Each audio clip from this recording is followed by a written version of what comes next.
Imagine करो दोस्तों, मुंबई जैसा सबसे बड़ा और क्राउडेड सिटी जहां पर कि हर रोज की तरह एक सुबह सब कुछ नॉर्मल चल रहा हो। सब लोग अपने अपने काम पर जा रहे हो, बच्चे अपने अपने स्कूल से जा रहे हो, ट्रेनें अपने टाइम पर चल रही हो, ट्रैफिक हो रोड्स पर, साथ में जो भी सारी चीजें हैं सब कुछ नॉर्मल की तरह चल रहा हो। और उसी नॉर्मल चलते हुए समय के बीच अगर आज के टाइम का एक मॉडर्न न्यूक्लियर बम अटैक हो जाए तो क्या होगा।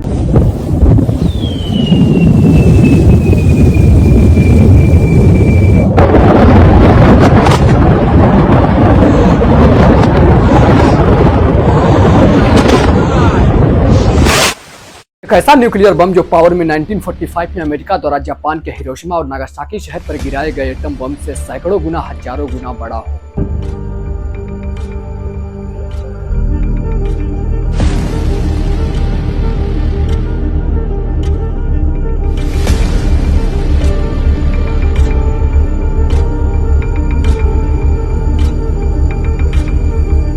यानी दोस्तों, एक पल के लिए आप सोच के देखो कि 1945 में अमेरिका द्वारा जापान के हिरोशिमा और नागासाकी शहर पर गिराए गए जो एटम बम थे, वो एटम बम ने इतनी तबाही मचाई थी कि चंद मिनट में, एक पल में ही सब कुछ खत्म हो गया था। लाखों लोग मारे गए थे, सब कुछ वेपराइज हो गया था, इतना डिस्ट्रक्शन हुआ था। और उससे आप इमेजिन कर सकते हो कि आज के समय का जो मॉडर्न न्यूक्लियर वेपन है, जो कि सैकड़ों गुना हजारों गुना उस एटम बम से ताकतवर है, पावरफुल है, अगर ऐसा एक modern weapon, modern atomic bomb अगर किसी शहर के ऊपर गिरा दिया जाए तो आप इमेजिन करके देखो, कल्पना करके देखो कि कितना ज्यादा डिस्ट्रक्शन और कितना ज्यादा तबाही होगा।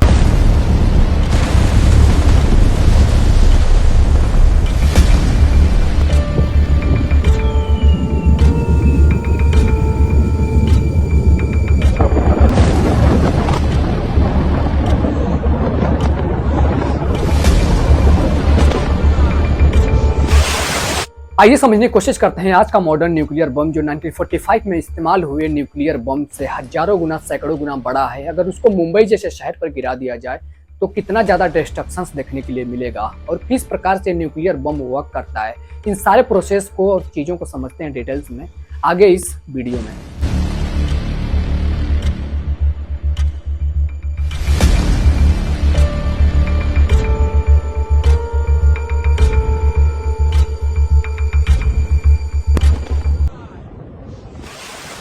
सबसे पहले समझते हैं दोस्तों, न्यूक्लियर बम क्या है और ये वर्क कैसे करता है। बेसिकली देखें तो न्यूक्लियर बम टू टाइप्स के होते हैं। पहला होता है एटॉमिक बम, जिसमें कि फ्यूजन रिएक्शन होता है, और यहीं पर दूसरा होता है हाइड्रोजन बम, जिसमें कि फ्यूजन रिएक्शन होता है। सबसे पहले समझते हैं एटॉमिक बम को, जिसमें कि फ्यूजन रिएक्शन होता है। यहाँ पर फ्यूजन का मतलब है कि हैवी एटम्स को ब्रेक डाउन करना, यानी तोड़ना। यानी कि दोस्तों यहाँ पर होता यह है कि यूरेनियम 235 और प्लूटोनियम 239 जैसे हैवी एटम्स को न्यूट्रॉन से मारा जाता है, अटैक किया जाता है, जिसके बाद से जो हैवी एटम्स होते हैं प्लूटोनियम और यूरेनियम के दो अलग अलग भाग में टूट जाते हैं, छोटे छोटे एटम्स में टूट जाते हैं। और इनके टूटने के प्रोसेस से इतनी मैसिव एनर्जी रिलीज होती है, इतने भारी मात्रा में एनर्जी निकलती है, और इसके साथ ही नए न्यूट्रॉन्स भी बाहर आते हैं। और जो नए न्यूट्रॉन्स बाहर आते हैं वो अगले हैवी एटम्स को तोड़ते हैं, अलग अलग हिस्सों में, दो हिस्सों में तोड़ते हैं। और ऐसे ही उनसे जो आगे के जो नए न्यूट्रॉन्स निकलते हैं, वो न्यूट्रॉन्स अगले प्लूटोनियम और यूरेनियम जैसे एटम्स को तोड़ते हैं अलग अलग हिस्सों में। और सही ये चैन चलता रहता है और ऐसी मैसिव एनर्जी निकलती रहती है। और ये जितना मैसिव एनर्जी ज़्यादा हो जाता है दोस्तों कि इतना ज़्यादा डिस्ट्रक्शन होता है इसके प्रोसेस से। मतलब यहाँ पर होता यह है दोस्तों कि यूरेनियम 235 और प्लूटोनियम 239 जैसे हैवी एटम्स को जब एक न्यूट्रॉन से अटैक किया जाता है, मारा जाता है, तो ये दो अलग अलग छोटे छोटे एटम्स में ब्रेक डाउन हो जाते हैं, टूट जाते हैं। और उनके टूटने के प्रोसेस से इतना ज़्यादा मात्रा में एनर्जी रिलीज होती है, इतना मैसिव एनर्जी रिलीज होती है, और साथ ही नए न्यूट्रॉन्स भी बाहर आते हैं। और जो नए न्यूट्रॉन्स बाहर आते हैं दोस्तों, ये अलग अलग जो एटम्स होते हैं, हैवी एटम्स होते हैं, उनको फिर से तोड़ने लगते हैं, अलग अलग दो हिस्सों में, दो एटम्स में तोड़ने लगते हैं। और फिर उनसे जो न्यूट्रॉन्स, नए न्यूट्रॉन्स बाहर आते हैं, वो न्यूट्रॉन्स अगले हैवी एटम्स को तोड़ने लगते हैं। और ये एक पूरी तरह से एक चैन बन जाता है। और इतना ज़्यादा मात्रा में एनर्जी रिलीज होती है, इतना मैसिव एनर्जी रिलीज होती है कि पूरा का पूरा डिस्ट्रक्शन देखने के मिलता है इसके इस्तेमाल पर। और यही वजह है कि एक मामूली सा छोटा सा एटॉमिक बम भी अपने अंदर 15,000 टन TNT तक की ताकत रखता है। यहाँ पर TNT का मतलब आप नहीं समझते। TNT एक यूनिट होती है जिसमें कि एक्सप्लोजिव मटेरियल्स को मेजर किया जाता है। यानी कि आप इमेजिन कर सकते हो कि 15,000 टन अगर कोई एक्सप्लोजिव है, मटेरियल्स है ऐसा जो एक्सप्लोजन करता है, विस्फोट करता है, 15,000 टन का मटेरियल जितना विस्फोट करेगा उतना एक छोटा सा मामूली सा एटम बम भी कर सकता है। याद करो साल 1945 जब अमेरिका जापान के हिरोशिमा शहर पर न्यूक्लियर अटैक करता है, जिस बम का नाम था लिटिल बॉय एटॉमिक बम। उस बम में 64 केजी यूरेनियम मौजूद था दोस्तों, जो कि जब उसको गिराया जाता है तो जमीन से 600 मीटर की हाइट पर ही एक्सप्लोड कर जाता है, आसमान में ही एक्सप्लोड कर जाता है, जिसके एक्सप्लोजन की वजह से उस एटॉमिक बम की वजह से इतना बड़ा मैसिव फायर बॉल निकलता है। और उस फायर बॉल की वजह से वहाँ का जो टेम्परेचर होता है, उस सिटी का जो टेम्परेचर होता है वो 6000 डिग्री सेल्सियस तक पहुंच जाता है, जिसकी वजह से 80,000 लोग चंद सेकंड्स में मारे जाते हैं। और सिर्फ मारे नहीं जाते बल्कि दोस्तों वो पानी की तरह वेपोराइज हो जाते हैं। और 5 स्क्वायर किलोमीटर का एरिया पूरी तरह से तबाह हो गया था, डिस्ट्रॉय हो गया था। और इसके बाद अमेरिका ने जापान के नागासाकी शहर पर फैटमैन नाम का बम गिराया था, जिसकी ताकत थी 21 किलोटन की, जिसकी वजह से 40,000 लोग मारे गए थे। और इन दोनों बम के डिस्ट्रक्शंस की बात करें तो दोनों बमों की वजह से 2 लाख लोग मारे गए थे। और सालों तक कैंसर और जन्म दोष चला था दोस्तों इसकी वजह से और इसके रेडिएशंस की वजह से। लेकिन दोस्तों ये 1945 के पुराने न्यूक्लियर बम थे, लेकिन आज के जो मॉडर्न न्यूक्लियर बम है इस पुराने वाले से सैकड़ों गुना, हजारों गुना खतरनाक हो चुके हैं।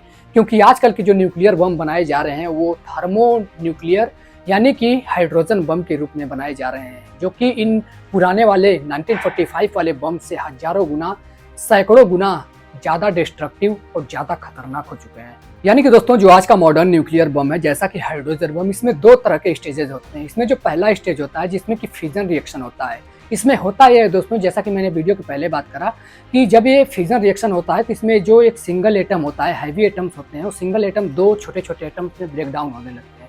और जब ये ब्रेक डाउन होते हैं तो बहुत ही मैसिव एनर्जी, बहुत ही ज़्यादा गर्मी और दबाव रिलीज होता है। और इस गर्मी को और इस दबाव को जब ये हाइड्रोजन बम जो होता है ये ट्रिगर की तरह इस्तेमाल करता है और इसका दूसरा स्टेज शुरू हो जाता है जिसको कि हम फ्यूजन बोलते हैं। मतलब जब फ्यूजन रिएक्शन होता है तो 2 एटम्स आपस में कंबाइन होने लगते हैं, जुड़ने लगते हैं। यहाँ पर होता है दोस्तों कि जो हाइड्रोजन होता है, हाइड्रोजन के जो हल्के हल्के एटम्स होते हैं जैसा कि ड्यूट्रियम और ट्रिटियम, ये दोनों एटम जब आपस में कंबाइन होने लगते हैं फ्यूजन रिएक्शन की वजह से, जब आपस में जुड़ने लगते हैं तो उसके बाद से हीलियम बनने लगता है। और जब हीलियम बनता है तो बहुत ही ज़्यादा मैसिव और बहुत ही ज़्यादा एनर्जी निकलने लगती है, रिलीज होने लगती है। और इस वजह से एक एटॉमिक बम 15 से 20 किलोटन ताकत वाला होता है। वहीं पर जो हाइड्रोजन बम होता है वो 1 मेगाटन से 50 मेगाटन ताकत वाला हो सकता है, जो कि हिरोशिमा और नागासाकी पर गिराए जाने वाले बम से सैकड़ों गुना, हजारों गुना ताकतवर हो सकता है और उतना ज्यादा डिस्ट्रक्टिव हो सकता है। और ऐसा ही एक सोवियत यूनियन का टीसर बॉम्बा नाम का एक बम 1961 में टेस्ट किया गया था, जो कि हिरोशिमा वाले बम से 3300 गुना ज्यादा पावरफुल और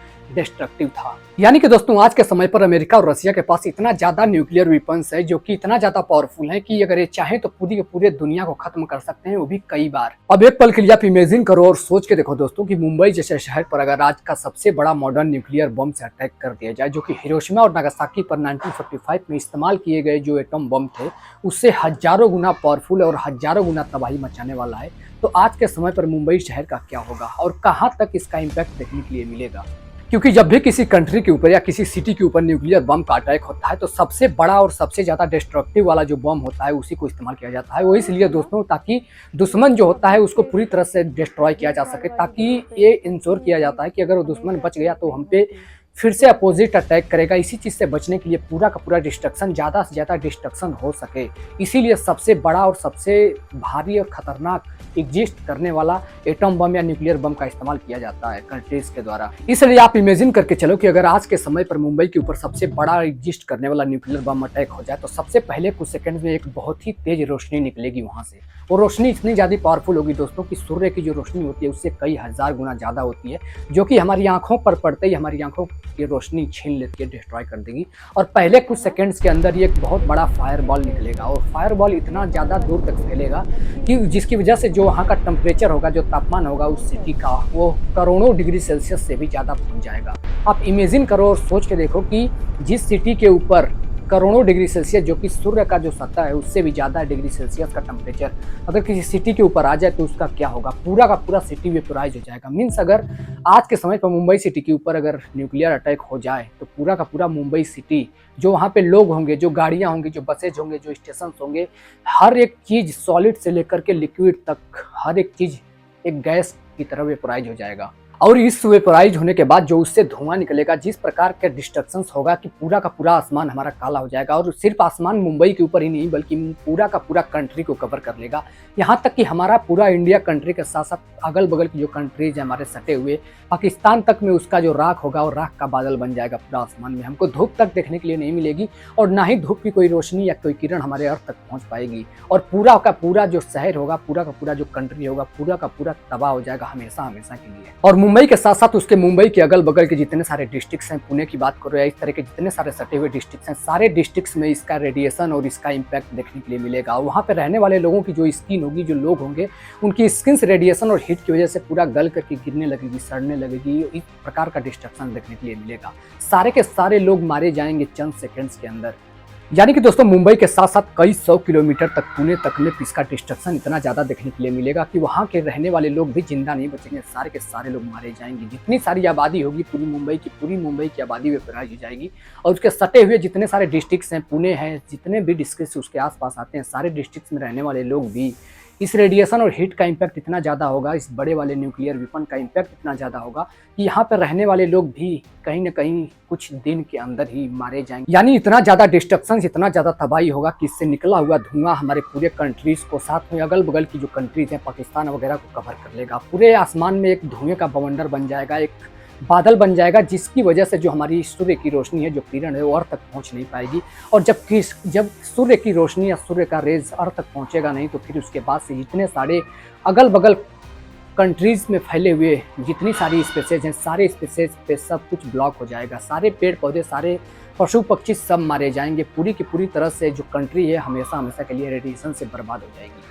क्योंकि दोस्तों इस न्यूक्लियर वेपन्स का जो रेडिएशन है वो सैकड़ों सालों तक चलता रहता है। इसका कोई भी सॉल्यूशन नहीं होता क्विकली। यानी कि दोस्तों अगर ओवरऑल देखो तो मुंबई के ऊपर अगर आज एक सबसे बड़ा न्यूक्लियर अटैक हो जाता है तो सिर्फ मुंबई और पुणे जैसे शहर बर्बाद नहीं होंगे, बल्कि पूरा का पूरा कंट्री हमारा बर्बाद हो जाएगा। और अगल बगल की जो कंट्रीज है उन पर भी पूरी तरह से इम्पैक्ट देखने के मिलेगा। वो भी रेडिएशन से इतना ज़्यादा ग्रसित हो जाएंगे कि सैकड़ों सालों तक वहाँ पर कुछ भी उपजेगा नहीं, सब कुछ डिस्ट्रॉय हो जाएगा। ना कोई जीव बचेगा, ना कोई पेड़ पौधा बचेगा, ना ही कोई फसल होगी, ना ही कुछ जी पाएगा। यानी कि दोस्तों हमारे आज तक के इतिहास का सबसे ज्यादा डिस्ट्रक्टिव आविष्कारों में से एक है न्यूक्लियर वेपन्स। और उम्मीद किया जाता है कि न्यूक्लियर वेपन्स कभी भी किसी भी तरह से इस्तेमाल ना किया जाए, क्योंकि अगर ये इस्तेमाल हुआ तो पूरा का पूरा कंट्री बर्बाद हो जाएगा। और पूरा का पूरा कंट्री बर्बाद तो होगा ही दोस्तों, लेकिन आज के समय पर अर्थ पर जितने सारे न्यूक्लियर वेपन्स है हर कंट्रीज के पास, वो कंट्रीज के पास अगर न्यूक्लियर वेपन्स अगर यूज़ कर दिए जाए तो पूरा का पूरा हमारा अर्थ डिस्ट्रॉय हो जाएगा। एक भी जनजाति नहीं बचेगी।